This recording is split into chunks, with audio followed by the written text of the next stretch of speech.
கழுகாக்காவுக்கு இப்ப ரொம்ப வயசாயிடுச்சு. முன்ன மாதிரி வேகமா பறந்து வேட்டையாட முடியல. கழுகாக்காவோட உடம்புல தெம்பு ரொம்பவும் குறைஞ்சு போய் அது பலவீனமாயிடுச்சு. இப்படிப்பட்ட சூழ்நிலையில கழுகாக்காவால தனியா வாழ முடியல. அதனால மற்ற பறவைகளை பாக்குறதுக்காக ரொம்பவும் கஷ்டப்பட்டு பறந்து போச்சு. இப்படி பறந்து போன கழுகாக்கா முதல்ல ரீட்டா கிளிய பார்த்துட்டு அதுகிட்ட போச்சு. ரீட்டா, என்னோட வாழ்நாள் முழுக்க நான் உங்களுக்கெல்லாம் நிறைய தொல்லை கொடுத்துருக்கேன். அதெல்லாம் தவறுன்னு எனக்கு இப்பதான் புரியுது. இப்ப எனக்கு ரொம்ப வயசாயிடுச்சு. அதனால என்னை உன்னோட வீட்டுல வச்சுக்க. என்னால முடிஞ்ச வேலையை செய்யறேன். அதுக்கு பதிலா நீ எனக்கு சாப்பிட தானியங்களோ பழங்களோ கொடு. அது போதும். கழுகக்கா, நீ எங்களோட பரம்பரை எதிரி. உன்கிட்ட நான் பேசுறதே தப்பு. அப்புறம் எப்படி உன்னை எங்க வீட்டுல வச்சுக்க முடியும்? போ இங்க இருந்து. ரீட்டா கிளி இப்படி சொன்ன உடனே கழுகாக்கா அங்கிருந்து காங்களோட வீட்டுக்கு பறந்து போச்சு. என்னது, உன்னை எங்க வீட்டுல வச்சுக்கணுமா? என்னோட தாத்தாவை நீ கொன்னு தின்னது எனக்கு இன்னும் நல்லா ஞாபகம் இருக்கு. இங்க இருந்து போயிடு. இதுக்கப்புறம் இங்க வந்துடாத. இங்க பாரு கோரி, எனக்கு ரொம்ப பசிக்குது. தயவு செஞ்சு சாப்பிட ஏதாவது கொடு, இல்லன்னா நான் செத்து போயிடுவேன். வீட்டுல ஏதாவது விஷம் இருந்தா எடுத்து கொடுப்பேன். என்ன பண்றது, வீட்டுல விஷம் இல்ல. இருந்தா உனக்கு எடுத்து கொடுத்து இங்கேயே சாகடிச்சிடுவேன். கோரிக்காவை இப்படி சொன்ன உடனே கழுகக்கா தன்னுடைய வீட்டுக்கே வந்து சேர்ந்துருச்சு. பிறகு அப்படியே உட்காந்து அழ ஆரம்பிச்சது. ஒரு நாள் சோனாக்குருவி உணவு எடுத்துக்கிட்டு தன்னோட வீட்டுக்கு திரும்பி வரப்ப புறாவோட கூட்டுல ராஜி மட்டும் தனியா உட்கார்ந்துருக்கத பாத்துச்சு. அந்த மரத்துக்கும் கொஞ்ச தூரம் தள்ளி புதர் செடிக்குள்ள மறைஞ்சிருந்த ஒரு கருப்பு பூனை ராஜியவே பாத்துக்கிட்டு இருந்தது. அதை பார்த்த சோனாக்குருவி உடனே அந்த பூனை கிட்ட போய் இப்படி பேச ஆரம்பிச்சது. இங்க பாரு பூனையே, நீ என்ன செய்ய ஐடியா பண்றேன்னு எனக்கு தெரிஞ்சு போயிடுச்சு. உடனே இங்க இருந்து போயிடு, இல்லைன்னா நான் சத்தம் போட்டு எல்லா பறவைகளும் இங்க கூப்பிடுவேன். அதுக்கப்புறம் நீ அடி வாங்காம இங்க இருந்து போக மாட்ட. ஏய் குருவி, புறாவோட குழந்தை தனியா இருக்கேன்னு அதுக்கு பாதுகாப்பு கொடுக்க தான் நான் இங்க வந்தேன். மத்தபடி வேற எதுக்காகவும் வரல. நீ உன் வேலையை பார்த்துக்கிட்டு போ. மியாவ். இப்ப நீ இந்த இடத்த விட்டு போக போறியா, இல்ல நான் சத்தம் போடவா? சோனாக்குருவி இப்படி கோவமா கேட்ட உடனே அந்த பூனை புதர் செடியை விட்டு வெளியில வந்து அங்கிருந்து ஓடி போயிடுச்சு. பிறகு சாயங்காலம் தன்னோட நண்பர்களை எல்லாம் ஒன்னா சேர்த்த சோனாக்குருவி காட்டுக்குள்ள பூனை வந்த விஷயத்த அவங்களுக்கு எல்லாம் சொல்லுச்சு. அந்த கருப்பு பூனை இப்ப குகையை விட்டு நம்ம காட்டுக்குள்ள வர ஆரம்பிச்சிருச்சு. அப்படியா? இதுக்கப்புறம் நாம எல்லாம் நம்ம குழந்தைங்களை ரொம்பவும் பாதுகாப்பா வச்சுக்கணும். நாம குழந்தைங்களை பார்த்துக்கிட்டு வீட்லயே இருந்தா உணவு தேட எப்படி போக முடியும்? இது ஒரு நல்ல கேள்வி. ஆனா இந்த கேள்விக்கு என்கிட்ட ஆன்சர் இல்ல. யாருக்காவது தெரிஞ்சா சொல்லுங்க. இங்க பாருங்க, நம்ம எல்லாரோட குழந்தைங்களையும் ஒரே வீட்டுல வச்சு கதவை பூட்டிட்டு பிறகு நாம உணவு தேட கிளம்பி போவோம். இது ரொம்ப நல்ல யோசனை. இப்படி செஞ்சா குழந்தைங்களுக்கு எந்த ஆபத்தும் வராது. நாமளும் எந்த டென்ஷனும் இல்லாம உணவு தேட போகலாம். பிறகு மறுநாள் எல்லாரும் தங்களுடைய குழந்தைங்களை ரீட்டா கிளியோட வீட்டுக்கு அழைச்சிட்டு வந்துட்டாங்க. இங்க பாருங்க குழந்தைங்களா, நாங்க வீட்டை வெளிப்பக்கமா பூட்டிட்டு உணவு தேட போக போறோம். நாங்க திரும்பி வர வரைக்கும் யாரும் வீட்டை விட்டு வெளியில போக முயற்சி பண்ணக்கூடாது. அம்மா, நீங்க கவலைப்படாம போயிட்டு வாங்க. இவங்க எல்லாரையும் நான் பாத்துக்கிறேன். பிறகு எல்லா பறவைகளும் உணவு தேட பறந்து போனாங்க. எல்லா பறவைகளும் ஒன்னா பறந்து போறத தன்னோட குகை வாசல்ல நின்னுகிட்டு இருந்த அந்த கருப்பு பூனை பாத்துடுச்சு. எல்லா பறவைகளும் உணவு தேட போறாங்க. அப்படின்னா வீட்டுல குழந்தைங்க எல்லாம் தனியா தான் இருப்பாங்க. இதுதான் நமக்கு நல்ல சந்தர்ப்பம். மியாவ். இப்படி நினைச்ச அந்த கருப்பு பூனை பறவைகளோட வீட்டை நோக்கி நடக்க ஆரம்பிச்சது. பூனை இப்படி பறவைகளோட வீட்டை நோக்கி நடந்து போறத தன்னுடைய வீட்டு வாசல்ல உட்கார்ந்து இருந்த கழுகாக்கா பாத்துடுச்சு.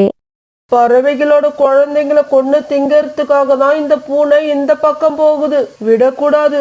எப்படியாவது அந்த குழந்தைங்களை காப்பாத்தி ஆகணும். இப்படி நினைச்ச கழுகாக்கா பிறகு பூனை பின்னாலேயே பறந்து போச்சு. ஒவ்வொரு பறவைகளோட வீட்டுக்கும் போய் பார்த்த கருப்பு பூனை கடைசியா எல்லா குழந்தைங்களும் ரீட்டா கிளி வீட்டுல இருக்கிறத கண்டுபிடிச்சிருச்சு. ஓஹோ, எல்லாரும் தங்களுடைய குழந்தைகளை ஒரே வீட்டுல விட்டுட்டு உணவு தேட போயிருக்காங்கன்னு நினைக்கிறேன். பரவாயில்ல, இதுவும் நமக்கு நல்லதுதான். மியாவ். இப்படி நினைச்ச அந்த கருப்பு பூனை பிறகு வாசல் கதவை பூட்டி இருந்த பூட்டை உடைக்க ஆரம்பிச்சது. இந்த சத்தத்தை கேட்ட பியூட்டி சத்தமான குரல்ல இப்படி கேட்க ஆரம்பிச்சது. யாரு வாசல்ல வந்திருக்கிறது? யாரு? ஆனா அந்த கருப்பு பூனை எந்த பதிலும் சொல்லாம பூட்டை உடைக்கிறதுலயே குறியா இருந்தது. அந்த பூனை இப்படி தொடர்ந்து முயற்சி செஞ்சதால அந்த பூட்டு இப்ப உடைஞ்சு போயிடுச்சு. அந்த கருப்பு பூனை வீட்டுக்குள்ள போக போற சமயத்துல கழுகக்கா ரீட்டா கிளி வீட்டுக்கு வந்துருச்சு. ஏய் கருப்பு பூனையே, எதுக்காக இந்த பூட்டை உடைக்கிற? மரியாதையா இங்க இருந்து போயிடு, இல்லன்னா நான் உன்னை சும்மா விட மாட்டேன். என்ன கழுகுக்கா, வயசான உடனே பறவைகள் மேல உனக்கு இரக்கம் வந்துருச்சா? இங்க பாரு, சத்தம் போடாம இரு. நான் இந்த குழந்தைகளை கொன்னு தின்ன உடனே மீதி மிச்சம் இருக்கிற இறைச்சியை சாப்பிட்டுட்டு இங்க இருந்து ஓடி போயிடு. மியாவ். ஏய் பூனையே, நீ யாருக்கிட்ட பேசுறன்னு தெரிஞ்சுதான் பேசுறியா? நீ பேசுனது தப்புன்னு நான் இப்போ உனக்கு புரிய வைக்கிறேன். இப்படி சொன்ன கழுகாக்கா பிறகு பூனை மேல பாஞ்சு அந்த தாக்க ஆரம்பிச்சது. வீட்டு கதவு திறந்து இருந்ததால வீட்டுக்குள்ள இருந்த குழந்தைகள் எல்லாரும் இந்த சண்டையை பார்த்துக்கிட்டு இருந்தாங்க. பிறகு கொஞ்ச நேரத்துல கழுகாக்காவோட அடியை தாங்க முடியாத அந்த கருப்பு பூனை அங்கிருந்து தப்பிச்சு ஓடுச்சு. இதை பார்த்த குழந்தைகள் எல்லாம் கை தட்டி ரொம்பவும் சந்தோஷப்பட்டாங்க. உடனே வீட்டை விட்டு வெளியில வந்து கழுகாக்காவுக்கு நன்றி சொன்னாங்க. கழுகு பாட்டி, நீங்க இல்லன்னா இந்நேரம் இந்த பூனை எங்களை கொன்னு தின்னு இருக்கும். எங்களை காப்பாத்துனதுக்கு உங்களுக்கு ரொம்ப நன்றி. குழந்தைங்களா, நான் இனிமே எப்பவும் பறவைகளை கொல்ல மாட்டேன்னு சொன்னதை யாருமே நம்பல. இருந்தாலும் நீங்க என்னோட மனசை புரிஞ்சுக்கிட்டதை நினைச்சு நான் ரொம்ப சந்தோஷப்படுறேன். பிறகு எல்லா குழந்தைகளும் கழுகக்கா பக்கத்திலேயே பாதுகாப்பா உட்கார்ந்துருந்தாங்க. இந்த சமயத்துல உணவு தேட போன பறவைகள் எல்லாரும் தங்களுடைய வீட்டுக்கு திரும்பி வந்துகிட்டு இருந்தாங்க. இப்படி வந்தவங்க கழுகக்கா குழந்தைங்க கூட உட்கார்ந்து இருக்கறத பாத்துட்டாங்க. அங்க பாருங்க, அந்த கழுகு நம்ம குழந்தைகளை எல்லாம் பூட்டை உடைச்சு வெளியில அழைச்சுக்கிட்டு வந்துருச்சு. சீக்கிரமா எல்லாரும் கையில கிடைச்ச குச்சை எடுத்துட்டு கிளம்புங்க. இப்படி பேசிக்கிட்ட பறவைகள் எல்லாரும் கையில குச்சை எடுத்துக்கிட்டு கழுகக்காவை நோக்கி பறந்து வந்தாங்க. இப்படி பறந்து வந்த பறவைகள் எல்லாரும் கழுகு மேல பாஞ்சு அதை தாக்க ஆரம்பிச்சாங்க. இத பார்த்த எல்லா குழந்தைகளும் இந்த மாதிரி கத்த ஆரம்பிச்சாங்க. அடிக்காதீங்க, அடிக்காதீங்க, கழுகு பாட்டியை அடிக்காதீங்க, கழுகு பாட்டியை அடிக்காதீங்க, அடிக்கிறத நிறுத்துங்க, அடிக்கிறத நிறுத்துங்க. சொன்னா கேளுங்க, அந்த பாட்டியை யாரும் அடிக்காதீங்க. குழந்தைங்க இப்படி கத்துற சத்தத்தை கேட்டு எல்லா பறவைகளும் அடிக்கிறத நிறுத்தினாங்க. யாரும் அந்த கழுகு பாட்டியை அடிக்காதீங்க, அவங்கதான் எங்களோட உயிரை காப்பாத்துனாங்க. பியூட்டி இப்படி சொன்னதும் எல்லா குழந்தைங்களும் நடந்த விஷயத்த மத்த பறவைகளுக்கு எடுத்து சொன்னாங்க. கழுகு பாட்டி மட்டும் நல்ல சமயத்துல வந்து எங்களை காப்பாத்தலன்னா அந்த கருப்பு பூனை எங்க எல்லாரையும் கொன்னு தின்னு இருக்கும். நீங்க எல்லாம் கழுகு பாட்டியை அடிச்சது ரொம்ப தப்பு. அவங்க கிட்ட சாரி கேளுங்க. தங்களுடைய குழந்தைகள் சொன்னதை கேட்டுட்டு எல்லா பறவைகளும் கழுகக்காவை அடிச்சதை நினைச்சு ரொம்பவும் ஃபீல் பண்ணினாங்க. கழுகக்கா, எங்களை மன்னிச்சிருங்க. ஆமா, நாங்க அவசரப்பட்டு ஒன்னு அடிச்சிட்டோம், அத மனசுல வச்சுக்காதீங்க. இப்படி நம்ம மன்னிப்பு கேட்டா மட்டும் பத்தாது, கழுகக்காவை இனிமே நாம நம்ம கூடவே வச்சுக்கணும். அதுக்கு என்கிட்ட ஒரு ஐடியா இருக்கு. கழுகு அக்காவுக்கு இனிமே நம்ம குழந்தைங்களை பாத்துக்கிற ஆயா வேலைய கொடுப்போம். அதுக்கு பதிலா அவங்களுக்கு தேவையான 3 வேளை சாப்பாட்டையும் கொடுத்துருவோம். கோரி சொன்னதை கேட்டுட்டு மற்ற பறவைகள் மட்டும் இல்ல கழுகக்காவும் ரொம்ப சந்தோஷப்பட்டாங்க. அதுக்கப்புறம் வந்த நாட்கள்ல குழந்தைங்களை கழுகக்கா கிட்ட விட்டுட்டு எல்லா பறவைகளும் மனசுல பயம் இல்லாம உணவு தேட பறந்து போனாங்க. கழுகக்கா அங்க இருந்து குழந்தைங்களுக்கு போர் அடிக்காம இருக்கிறதுக்காக அவங்களுக்கு தெரிஞ்ச கதைகளை சொல்லி குழந்தைங்களை சந்தோஷமா வச்சுக்கிட்டாங்க. காலுக்காகவும் கோரிக்காகவும் அந்த காட்டுல ரொம்ப வருஷங்களா வாழ்ந்து வந்தாங்க. அவங்களுக்கு சொந்தமா அந்த காட்டுல ஒரு சின்ன தோட்டம் இருந்தது. அந்த தோட்டத்துல அவங்க எல்லா வகையான காய்கறிகளையும் பயிர் பண்ணியிருந்தாங்க. ஒரு நாள் காலையில காலுக்காவும் காய்கறிகளை பறிச்சுட்டு போய் மார்க்கெட்ல விற்கிறதுக்காக தன்னோட தோட்டத்துக்கு வந்துச்சு. இப்படி வந்த காலுக்காகவும் தக்காளி, கேரட், முட்டைக்கோஸ் இப்படி நிறைய காய்கறிகளை பறிச்சு தன்னோட தள்ளுவண்டியில வச்சது. இதையெல்லாம் அதே தோட்டத்துல ஒரு கொடியில காய்ச்சிருந்த பாவக்கா ரொம்பவும் சோகத்தோட பாத்துக்கிட்டு இருந்தது. இந்த முதலாளி தினமும் வந்து மற்ற காய்கறிகளை எல்லாம் பறிச்சுக்கிட்டு போறாரு. ஆனா நம்மள மட்டும் பறிக்கிறதே இல்ல. இந்த மனிதர்கள் நம்மள விரும்புறதே இல்ல. அது ஏன்னு இன்னைக்கு நாம முதலாளி கிட்ட கேட்டே ஆகணும். பிறகு ஒரு பாவக்கா காலுக்காவும் பக்கத்துல வந்த உடனே இப்படி பேச ஆரம்பிச்சது. முதலாளி, தினமும் வர்றீங்க, எல்லா காய்கறிகளையும் பறிச்சுக்கிட்டு போறீங்க.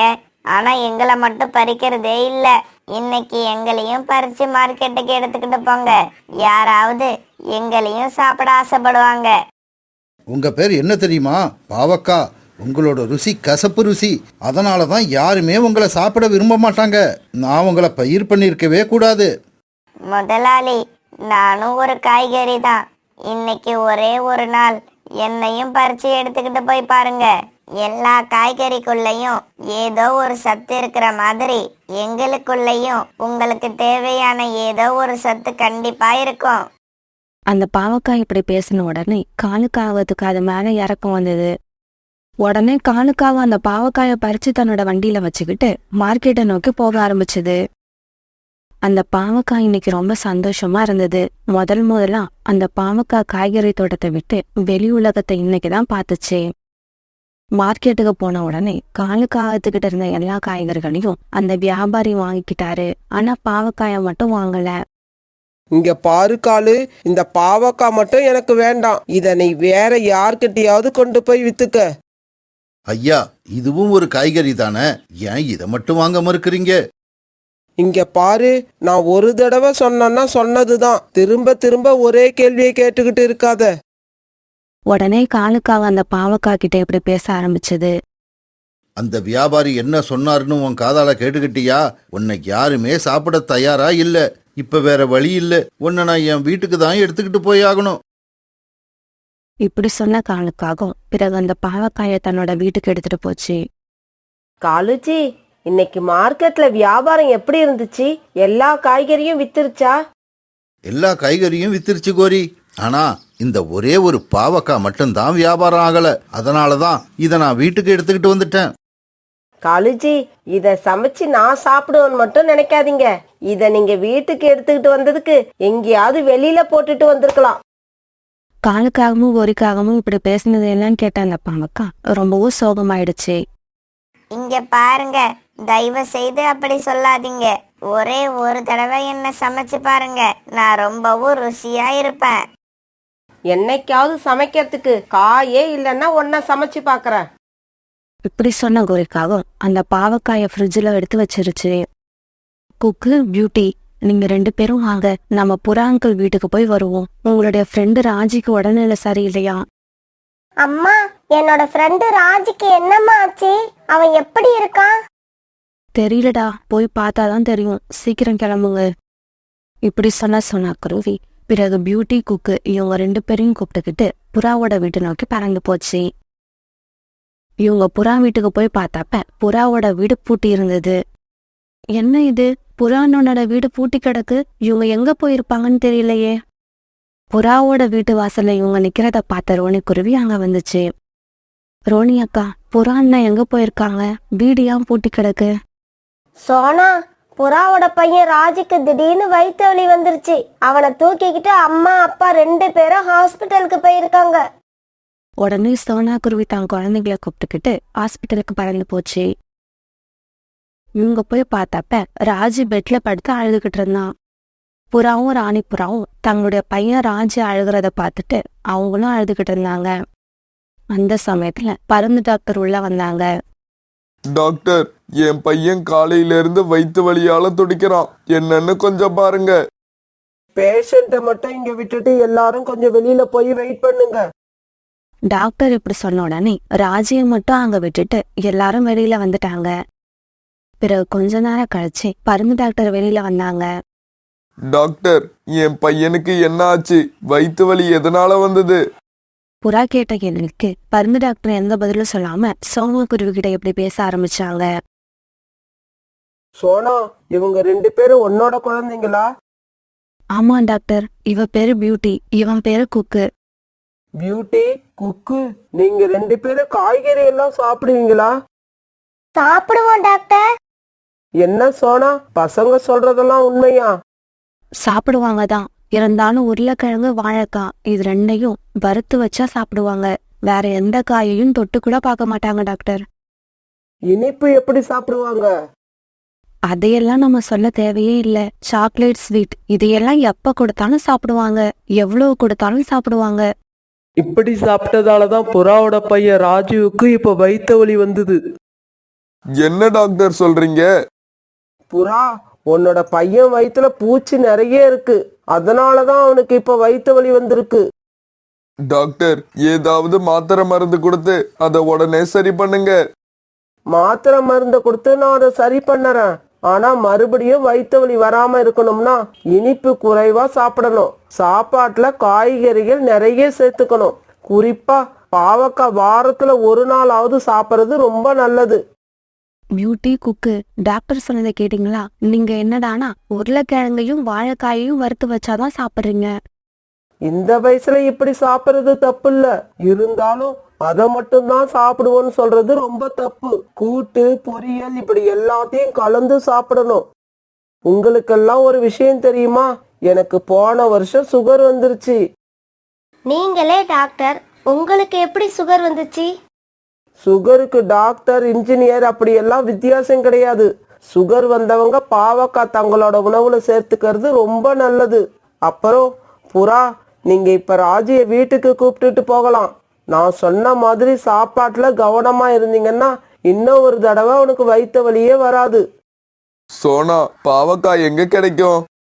அன்னைக்கு ஒரு நாள் நம்ம காலண்ணா வயல்ல பாவக்காய் விளைஞ்சிருக்கத நான் பார்த்தேன். வாங்க காலண்ணா வீட்டுக்கு போவோம். பிறகு எல்லாரும் ராஜியை கூப்பிட்டுக்கிட்டு காலுக்காகத்தோட வீட்டுக்கு பறந்து போனாங்க. என்னது, பாவக்காய் வேணுமா? அதை ஏன் கேக்குறீங்க? அது எவ்வளவு கசக்கும்னு உங்களுக்கு தெரியுமா? கோரி அக்கா, கோபம் இருக்கிற இடத்துலதான் குணம் இருக்குன்னு சொல்லுவாங்களே, அந்த மாதிரி கசப்பு இருக்கிற அந்த காயில தான் நிறைய மருத்துவ குணங்கள் இருக்கு. பிறகு நடந்தது எல்லாத்தையும் புறா கோரிக்காகத்துக்கிட்ட சொல்லுச்சு. அப்படியா? நல்ல வேலை, இந்த விஷயம் எனக்கு இப்பவாவது தெரிஞ்சுது. என் பையன் ஜக்கு கூட அடிக்கடி வயிற்று வலிக்குதுன்றான். இனிமே அவனுக்கு வாரத்துல ஒரு நாளாவது கண்டிப்பா பாவக்காய் சமைச்சு கொடுப்பேன். பிறகு கோரிக்காக ஃப்ரிட்ஜில் வச்சிருந்த பாவக்காயை கொண்டு வந்து புறா கிட்ட கொடுத்தது. அந்த பாவக்காய் இப்ப ரொம்ப சந்தோஷமாயிடுச்சு. இப்ப நான் ரொம்ப சந்தோஷமா இருக்கேன். என்னையும் யார் யாரோ தேடி வந்து வாங்கிக்கிட்டு போறாங்க. அப்படின்னா அவங்களுக்கு தேவைப்படுற ஏதோ ஒரு சத்து எனக்குள்ளேயும் இருக்கு. பிறகு வீட்டுக்கு போன ராணி புறா அந்த பாவக்காயை சமைச்சு தன்னுடைய பையன் ராஜிக்கு சாப்பிட கொடுத்தது. இப்ப இந்த வீட்டுல புறா, ராணி புறா, ராஜி இவங்க எல்லாருமே பாவக்காயை சாப்பிட ஆரம்பிச்சாங்க. இவங்க வீட்டுல மட்டும் இல்ல, ராஜி வயிற்று வலியால அழுதுகிட்டு இருந்ததை பார்த்த பியூட்டி, குக்கு இவங்க கூட இப்ப பாவக்காயை கேட்டு வாங்கி சாப்பிட ஆரம்பிச்சிட்டாங்க. அம்மா, நீங்க பாவக்காய் செஞ்சு 4-5 நாள் ஆயிடுச்சு. இன்னைக்கு வீட்டுக்கு வர்றப்ப கண்டிப்பா பாவக்காய் வாங்கிக்கிட்டு வாங்க. பியூட்டியும் குக்கும் இப்ப எல்லாம் வறுத்த காய்கறிகளை மட்டும் கேக்குறது இல்ல, கூட்டு, பொரியல் இப்படி எல்லாத்தையும் சாப்பிட ஆரம்பிச்சாங்க. கோரி, பாவக்காய் இன்னும் கொஞ்சம் போடு. காலுஜி, நாம எதுக்காக பாவக்காய் சாப்பிடணும்? நமக்கு என்ன சுகரா வந்திருக்கு? கோரி, நாம சுகர் வந்ததுக்கு அப்புறம் பாவக்காயை சாப்பிட்றத விட வர்றதுக்கு முன்னாடியே சாப்பிட்டா சுகர் வராமலே இருக்குங்கிறது என்னோட கணிப்பு. இந்த விஷயம் காட்டுல உள்ள எல்லா பறவைகளுக்கும் தெரிஞ்சு போனதால காலுக்காகத்தோட தோட்டத்துல இப்ப பாவக்காய் வாங்குறதுக்காக நிறைய பேர் வந்தாங்க. இப்படி வந்தவங்க எல்லாம் பாவக்காயை விரும்பி வாங்கிட்டு போனாங்க. இதையெல்லாம் பார்த்துட்டு அந்த தோட்டத்துல இருந்த பாவக்காய்கள் எல்லாருமே ரொம்ப சந்தோஷமா இருந்தாங்க.